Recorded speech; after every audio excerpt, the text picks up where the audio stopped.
Hi guys, welcome to my channel. நான் தான் உங்க ராஜேஷ்.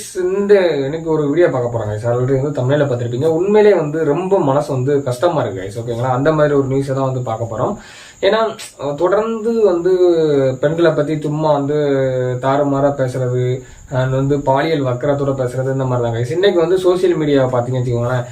எனக்கு தெரிஞ்சு கைஸ், இப்போ மதியத்துக்கு அப்புறத்துல இருந்து இப்போ வரைக்கும் கைஸ் சோசியல் மீடியா உள்ளுக்க போனீங்கனாலே, அதுவும் மெயினா ட்விட்டர் பக்கம் பண்ணீங்கன்னு வச்சுக்கோங்களேன், அதாவது நடிகை த்ரிஷாவை பத்தி தான். அவங்கள பத்தி எல்லாத்துக்குமே த்ரிஷா தான் யாரு அப்படின்னு சொல்லிட்டு எல்லாத்துக்குமே தெரியும். ஓகேங்களா, அவங்கள பத்தி தான் கைஸ்.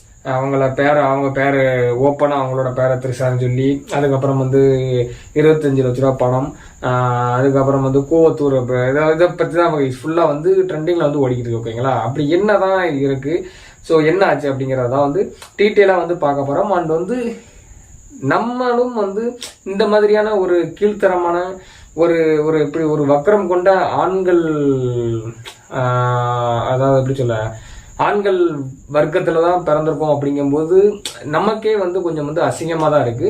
ஸோ இதெல்லாம் எப்ப மாறும் அப்படின்னு சொல்லிட்டு பார்த்தோம் அப்படின்னா, சட்டம் கரெக்டா இதுக்கான ஆக்ஷன் எடுத்து உடனடியாக தண்டனைகள்லாம் வழங்கப்பட்டுச்சு அப்படின்னா கண்டிப்பா இதுக்கான ஒரு மாற்றம் கண்டிப்பா நடக்கும்னு சொல்லிட்டு நான் தெளிவா நம்புறேன். ஸோ அதுக்காண்டி அவங்க கவர்மெண்ட் தலையிட்டு பண்ணுவாங்களா அப்படிங்கிறது டவுட் தான். பட் கண்டிப்பா அந்த மாதிரி நடக்கணும். அதாவது நான் சொன்னோம்னா கைஸ், ஒரு தப்பு நடந்துச்சு அப்படின்னா உடனே தண்டனை கிடைக்கணும். அப்படின்னா தான் மற்ற அதே மாதிரி புத்தியோட, அந்த வக்ர புத்தியோட இருப்பாங்களா மற்ற ஆண்கள், அவங்க அதை பேசுறதுக்கே பயப்படுவாங்க. பேசினா நம்மளை ஒழு குதிக்க வச்சு குனிய வச்சு அடி பெட்டை நிமித்துருவாங்க அப்படின்னு சொல்லிட்டு பயப்படணும். ஓகேங்களா, அந்த பயம் தப்பு பண்ணவங்களுக்கு தண்டனை கிடைச்சாதான் மற்றவங்க பேச வரவங்க கூட பேசுறதுக்கு பயப்படுவாங்க. ஓகேங்களா, ஓகே கைஸ். இப்போ இதை பத்தி பேசினது யாரு அப்படின்னு கேட்டீங்க, ஏடிஎம்கேல இருந்து விளக்கப்பட்ட ஏவி ரவி கைஸ். ஓகேவா, ஏவி ரவி தான் நினைக்கிறேன். அப்போ டீட்டெயிலாக அந்த இன்சிடென்ட்டை பத்தி பேசுறேன்.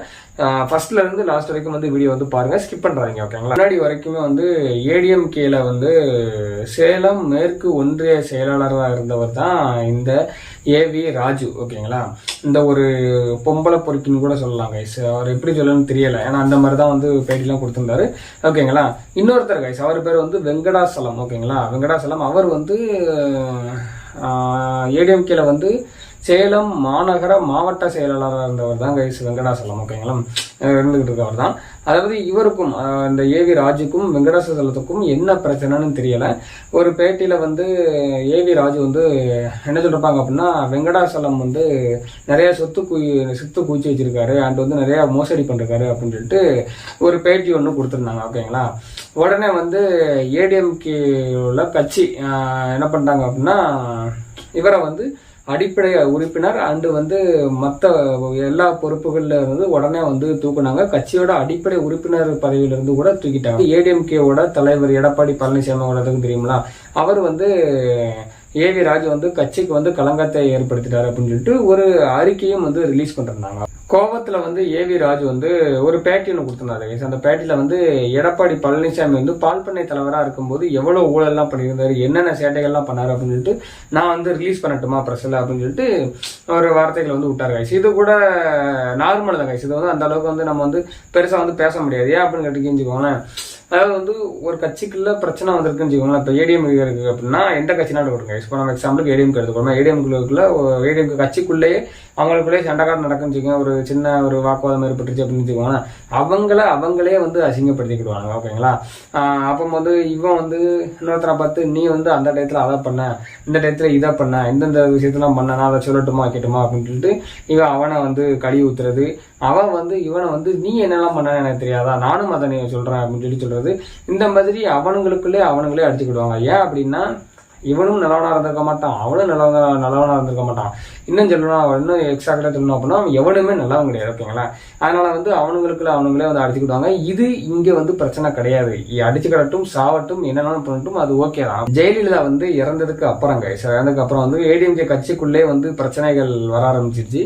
உடனே கூவத்தூர்ல இருக்கக்கூடிய ரெசார்ட்ல எம்எல்ஏக்கள் எல்லாருமே ஸ்டே பண்ணி அங்க எம்எல்ஏக்கு ஃபுல்லாக அவங்க ஒரு பேச்சுவார்த்தை நடத்திட்டு இருந்தாங்க. ஓகேங்களா, இவர் வந்து எனக்கு இது வந்து எல்லாத்துக்குமே தெரியும் ஓகேங்களா. அவர் ஜெயிலில் இறந்ததுக்கு அப்புறம் வந்து அங்கே ஜமைக்கா ஃபுல்லாக அந்த ரெசார்ட்டில் தான் இருக்காங்க அப்படின்னு சொல்லிட்டு எல்லாத்துக்குமே தெரியும். தெரியாதவங்க தெரிஞ்சுக்கோங்க. இவர் வந்து என்ன சொல்லுவார் அப்படின்னா, இன்னைக்கு ஒரு பேட்டி ஒன்று கொடுத்துருந்தாங்க. அதில் வந்து என்ன சொல்லுவார் அப்படின்னா, அந்த ரெசார்ட்டில் வந்து நடிகைகளை கூட்டி வந்து நடிகைகளை கூட்டி வந்து உல்லாசமாக இருந்தாங்க அப்படின்னு சொல்லிட்டு ரொம்ப வந்து அருவருக்கத்தக்க பேசியிருந்தாங்க. அவர் வந்து என்ன பேசினாரு, கரெக்டாக என்ன பேசினாரு அப்படின்னு சொல்லிட்டு வீடியோ நான் இப்போ ப்ளே பண்ணி காட்டுறேன். வீடியோ பார்த்துட்டு வாங்க. என்ன பண்றான்னு பார்க்க போனேன். தண்ணி போட மாட்டான், நல்ல மனுஷன். கூத்துல திரிசா தான் கேட்டான். அப்புறம் அந்த கருணாஸுக்கு தெரியும், நடிகர் கருணாஸ் தான் அதில் ஏற்பாடு பண்ணார். பாவம், நான் 2 நாள் திரிசா எல்லா நடிகையும் அவன் தான் ஏற்பாடு பண்ண. ஆறாறு வேணும்னு கேட்டவங்களுக்கு எல்லா நடிகையும் இருந்தாங்க. அதெல்லாம் வந்து சொல்ல முடியாதுல, நிறைய இருக்குது. அவனுக்கு தேவையானதை பூர்த்தி பண்ணாங்க. பாவம், கணக்கு வழக்கெல்லாம் கிடையாது எதுவுமே. ஆனால் எங்கள் அண்ணன் வெங்கடாஜாவில் வந்து திரிஷா கேட்டார். போவேன், எனக்கு சின்ன பிள்ளையாதான் வேணும்னு ஒட்டாரம் முடிச்சாரு. ஏங்க அப்படின்னு நான் கேட்டேன். ஆனால் பேசாருன்னா வாழ்க்கையில் இது ஒன்று தான் அனுபவிக்கிறான். அவளுக்கு 25 லட்சம் கொடுத்து கூப்பிட்டு வந்தாங்க. திரிஷா நானா கிட்ட இருக்கணும், நான் தான் போந்து வந்துட்டேன். நான் எங்களுக்கு என்ன வேலை, அங்கே உள்ளே வைக்கிறாங்க. ஏதோ 2 சோறு போட்டா கறி திரும்பிட்டு வந்துட்டேன். என்ன ஆதாரங்குது? ஒரு பொம்பளை கிட்ட போறத வந்து நான் பார்த்துட்டே இருக்க முடியும். அந்த வீடியோ வந்து பார்த்துருப்பீங்க கைஸ் ஓகேங்களா. அவர் வந்து பேசினா வந்து பார்க்கல அப்படின்னா திரும்ப வந்து ஃபார்வர்ட் பண்ணி நீங்கள் போய் பாருங்கள் அவர் வந்து எந்த மாதிரி பேசினாரு. ஏன்னா இன்னொரு வீடியோ இருக்குது. அவர் வந்து இதுக்கப்புறம் பிரச்சனை பெருசாக வெடிச்சதுக்கப்புறம் மாற்றி அப்படியே பேசினாரு. அதையும் வந்து நான் அப்புறமா போட்டு காட்டுறேன். அதாவது கைஸ் அவர் என்ன சொல்லிருப்பார் அப்படின்னா, அங்கே வந்து நடிகைகள் வந்து கூப்பிட்டு வந்ததா அந்த மாதிரிலாம் பேசிக்கிட்டு இருந்தார் ஓகேங்களா. அதுலேயும் வந்து வெங்கடாசலம் வந்து அவர் வந்து திரிஷா தான் எனக்கு வேணும் அப்படின்னு சொல்லி சொன்னதாகவும், நாங்கள் வந்து 25 லட்ச ரூபா கொடுத்தோம் அப்படின்னு சொன்னோன்னே ரிப்போர்ட்டர் வந்து நீங்கள் பார்த்தீங்களா அதுக்கு எதுவும் ஆதாரம் இருக்கான்னு கேட்ட உடனே, நாங்கள் என்ன கூட படுத்திருக்கும் போது நான் என்ன போய் அங்கே பார்க்க முடியும், இப்போ அதாவது லேடிஸ் கூட படுத்துக்கோ போய் பார்க்கவே முடியும்.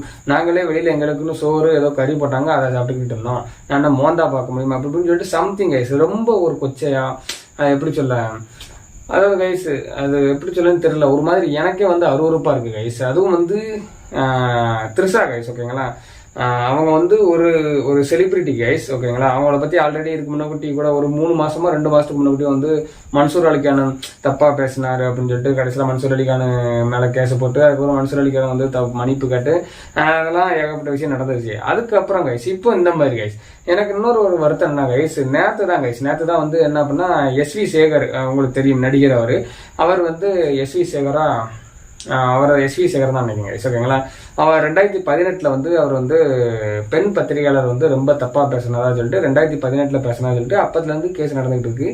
இப்போ தான் வந்து அந்த கேஸுக்கு ஜட்ஜ்மெண்ட்டும் கொடுத்துருந்தாங்க. சென்னை சிறப்பு நீதிமன்றம் வந்து என்ன பண்ணுறாங்க அப்படின்னா, அங்கே உள்ள ஜட்ஜு வந்து அந்த கேஸை விசாரித்து ஃபைனலாக வந்து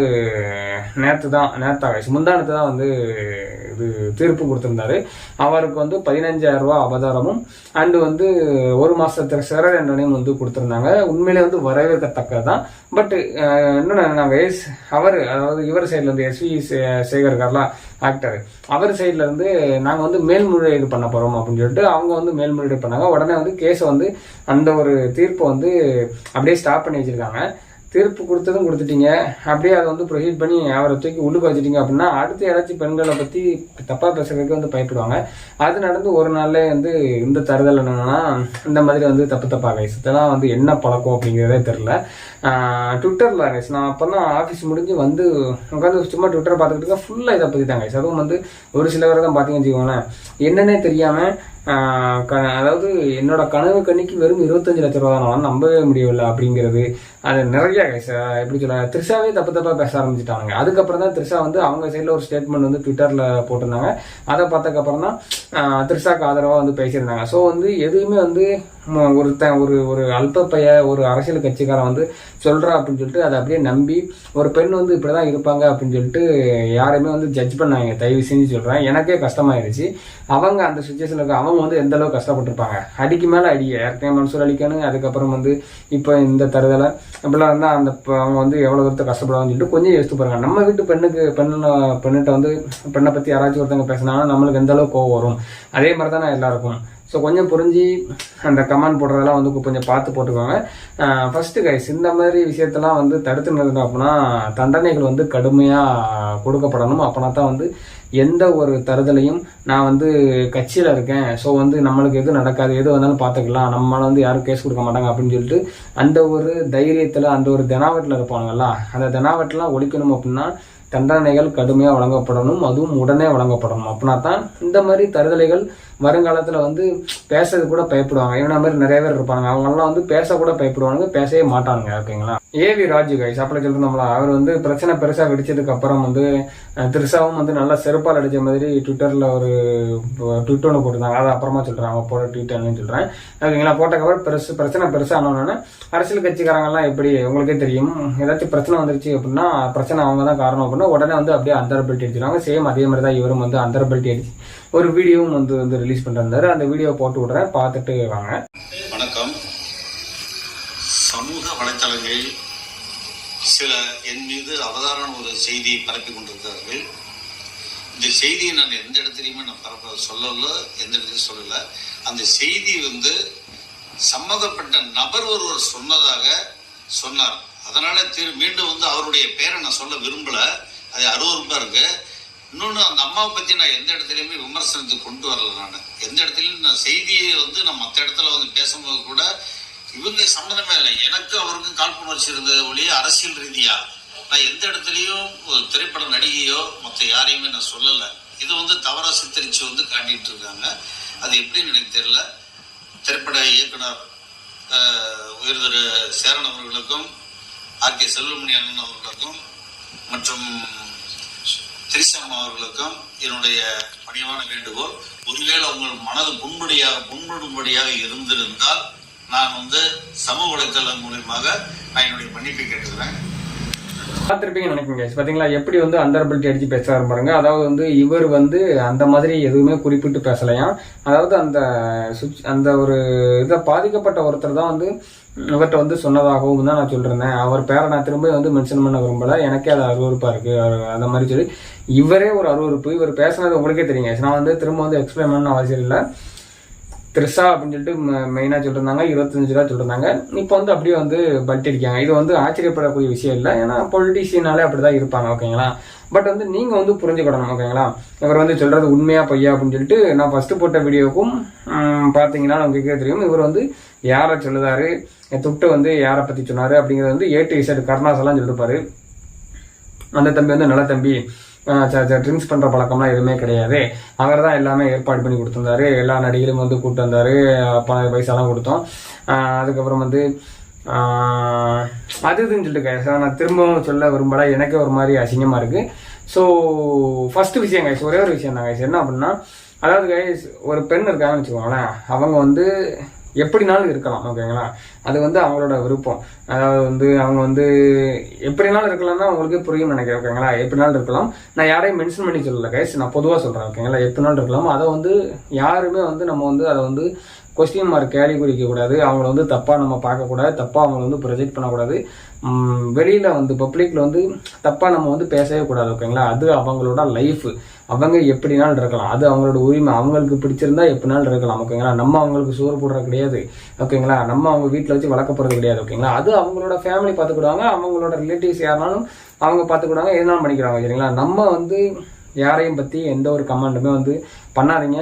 அதுவும் மெயினாக வந்து நிறைய பேர் வந்து உடனே வந்து ஒருத்தன் சொல்கிறத கேட்டு ஜட்ஜ்மெண்ட் பண்ணி அவங்க தப்பாக தான் இருப்பாங்க அப்படின்னு சொல்லிட்டு அவங்கள வந்து தப்பாக அசிங்கமாக வந்து கமெண்ட் பண்ணுறது வந்து ஃபர்ஸ்ட் ஆஃப் ஆல் வந்து ஸ்டாப் பண்ணுறாங்க. ஏன்னா ஒவ்வொரு குடும்பத்துலேயும் ஒரு பெண் பிள்ளைகள் இருப்பாங்க, நமக்கு அம்மா இருப்பாங்க, அக்கா இருப்பாங்க, தங்கச்சி இருப்பாங்க.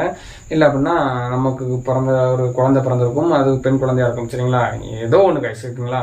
ஒவ்வொரு குடும்பத்துலேயும் ஒரு பெண் இல்லாத குடும்பமே இருக்காது, கண்டிப்பாக ஒரு பெண் இருப்பாங்க. ஓகேங்களா. அதை மனசில் வச்சுக்கிட்டு கொஞ்சம் கமெண்ட்லாம் கொஞ்சம் பார்த்து பண்ணுங்க. த்ரிஷா ட்விட்டரில் போட்ட ட்வீட் கைஸ், நான் சைடில் போடுறேன். அவங்க வந்து மெயினாக என்ன மென்ஷன் பண்ணிருப்பாங்க அப்படின்னா, அதாவது கவனத்தை ஈர்க்கிறக்காண்டி என்ன வேணாலும் எந்த ஒரு எக்ஸ்ட்ரீம் லெவலுக்கு போயினாலும் சரி, மற்றவங்களோட கவனம் வந்து அவங்க பக்கம் திருமணம் அப்படிங்காண்டி கீழ்த்தரமாக இறங்கக்கூடிய சில ஜென்மங்கள், அதாவது வந்து அதாவது எப்படி சொல்ல, ஜென்மங்களை வந்து திரும்ப திரும்ப என் லைஃப்ல பார்க்கும்போது வந்து எனக்கே வந்து அருவருப்பா இருக்கு அவங்கள பார்க்கும்போது அப்படின்னு சொல்லி சொல்றாங்க. கண்டிப்பா இதுக்கான நடவடிக்கைகள் வந்து கண்டிப்பா எடுக்கப்படும். அதுக்கு நான் வந்து கண்டிப்பா நடவடிக்கை எடுப்பேன். அதை நான் வந்து இங்கே வந்து உறுதியாக வந்து சொல்கிறேன். இதுக்கு அடுத்து என்னோட வக்கீல்கள் அண்டு வந்து என்னோட டீம் வந்து பார்த்துக்கிடுவாங்க அப்படின்னு சொல்லிட்டு அவங்க வந்து சொல்லியிருக்காங்க. அதுக்கப்புறம் தான் இவன் பேர் என்ன பேர் ஏவி ராஜு அந்தரபல்ட்டி அடித்து அந்த வீடியோ போட்டிருந்தது. ஓகேங்களா? ஓகே கைஸ், இதோட முடிஞ்சிருச்சு. இனிமேலாச்சும் வீடியோ முடிஞ்சிச்சு. இனிமேலாச்சும் எந்த ஒரு பெண்ணையும் சரி, அது வந்து செலிபிரிட்டியாக இருக்கலாம், இல்லை அப்படின்னா நார்மல் ஒரு பெண்ணாக இருக்கலாம், யாருனாலும் சரி தப்பாக வந்து பேசாதீங்க, தப்பாக வந்து சித்தரிக்காதீங்க. உங்களுக்கு ஒரு அதாவது மக்களோட அட்ராக்ஷன் கிடைக்கணும், இல்லை ஏதாச்சும் ஒன்று நடக்கணும் அப்படின்னு சொல்லிட்டு நீங்கள் வந்து அந்த மாதிரி வந்து பண்ணுறத வந்து ஸ்டாப் பண்ணிக்கோங்க. இல்லை இதே மாதிரி சில ஜென்மங்கள் இருக்கும், நாங்கள் இப்படி தான் பண்ணுவோம் அப்படின்னு நினச்சிங்க அப்படின்னா கவர்மெண்ட் வந்து இதை வந்து கொஞ்சம் வந்து பார்த்து இதுக்கான தண்டனைகளை வந்து கொஞ்சம் கடுமையாக வந்து கொடுத்தீங்க அப்படின்னா இதை மாதிரி தருதலைகள் வந்து இதுக்கடுத்து வருங்காலத்தில் வந்து வளராது. ஸோ வந்து முளையிலே கிள்ளி விட்டுறணும் அப்படின்னு சொல்லுவாங்களா. ஸோ வந்து அதுக்கான முயற்சிகளை வந்து கவர்மெண்ட் எடுத்தால் கொஞ்சம் நல்லாயிருக்கும். அண்டு உண்மையில கைஸ், நான் வந்து இப்போ வரைக்குமே வந்து த்ரிஷா அக்காவுக்கு வந்து நான் இப்போ வரைக்குமே சப்போர்ட் தான். ஏன் அப்படின்னா இவர் பேசின பற்றி உங்களுக்கே தெரியும். இதெல்லாம் வந்து என்னோட ஒப்பீனியன் கைஸ். நான் சொன்னேன்னா அதாவது ஏவி ராஜு வைததி அதுக்கப்புறம் வந்து ஒரு சில விஷயங்கள்லாம் நான் சொன்னோம்ல, அதெல்லாம் வந்து என்னோட ஒப்பீனியன் தான். சரிங்களா? என் ஒப்பீனியன் வந்து ஒரு சில பேத்துக்கு பிடிச்சிருக்கலாம், நிறைய பேத்துக்கு வந்து அதுக்கு என்னோட ஒப்பீனியனுக்கு ஆப்போசிட்டாக இருக்கலாம். ஓகேங்களா? அதுக்கு நான் வந்து ஒன்றும் பண்ண முடியாது. என்னோட ஒப்பீனியன் மட்டும் தான் நான் சொல்லிருக்கேன். உங்களுக்கு என்ன தோன்றது, உங்களோட ஒப்பீனியன் என்ன அப்படிங்கிறது வந்து கீழே மறக்காம கமெண்ட் பண்ணுங்க. இதுக்கப்புறம் இந்த மாதிரி சுச்சுவேஷன், இந்த மாதிரி ஒரு இன்சிடென்ட் நடக்காம பார்த்துக்கிறதுக்கு நம்மளால் என்ன முடியுமோ அதை நம்ம பண்ணுவோம். உங்களால் என்ன முடியுமோ கைஸ் அதை பண்ணுங்க. வீடியோ வந்து ஷேர் பண்ணி விடுங்க, பார்க்கட்டும். அந்த மாதிரி ஒரு ஜென்மங்கள் வந்து திருந்தட்டும். கண்டிப்பாக வீடியோ பார்த்து திருந்த மாட்டாங்க. தண்டனைகள் வந்து இவர மாதிரி ஆட்களுக்குலாம் வந்து தண்டனை கொஞ்சம் ஹெவியாக கொடுத்தாங்கன்னு வச்சுக்கோங்களேன், கண்டிப்பாக வந்து திருந்துவாங்கன்னு நம்புகிறேன். அண்டு அவ்வளோதான் கைஸ். உங்களோட ஒப்பீனியன் வந்து என் கீழே மறக்காமல் கமெண்ட் பண்ணுங்கள். நெக்ஸ்ட்டு ஏதாச்சும் ஒரு வீடியோவில் சந்திப்போம். பாய், லவ் யூ ஆல்.